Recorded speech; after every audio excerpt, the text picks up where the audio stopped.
Hello students, welcome to the digital classroom of Lalbagh girls inter college. I am Mrs. R Singh. मेरा आज का lecture class 11 students के लिए है।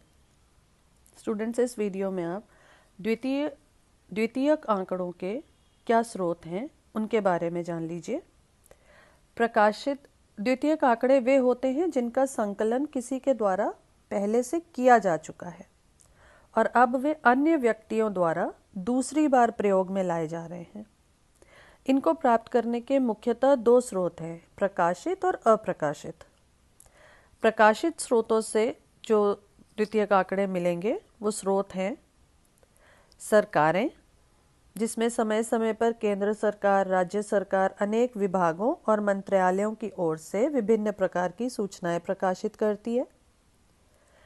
अर्ध सरकारी निकाय जैसे नगर निगम, नगर पंचायतें, जिला पंचायतें, ये अपने ऑफिस से संबंधित रिपोर्ट्स को प्रकाशित करते रहते हैं। अनुसंधान संस्थाएं जैसे भारत में केंद्रीय सांख्यिकीय संगठन या national council of applied economic research, इस तरह की अनुसंधान की संस्थाएं अपने शोध कार्यों के परिणामों को प्रकाशित करती रहती हैं, जिनसे महत्वपूर्ण सूचनाएं प्राप्त की जा सकती हैं। अंतर्राष्ट्रीय संस्थाएं, आज के युग में विदेशी सरकारें, अन्य अंतर्राष्ट्रीय संस्थाएं अनेक प्रकार की सूचनाएं समय समय पर प्रकाशित करती रहते हैं। उदाहरण के लिए अंतर्राष्ट्रीय श्रम संगठन की रिपोर्ट या डेमोग्राफिक ईयरबुक, मुद्रा कोष एवं बैंकों की वार्षिक रिपोर्ट्स। पांचवा है आयोग।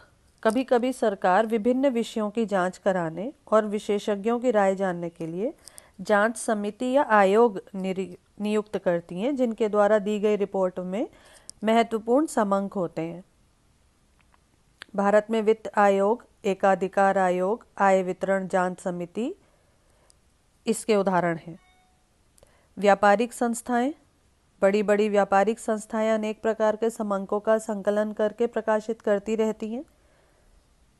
पत्र पत्रिकाएं, दैनिक समाचार पत्र, सामयिक पत्रिकाएं तथा अन्य प्रकाशनों में दैनिक बाजार भाव तथा सूचनाएं प्रकाशित होती रहती हैं।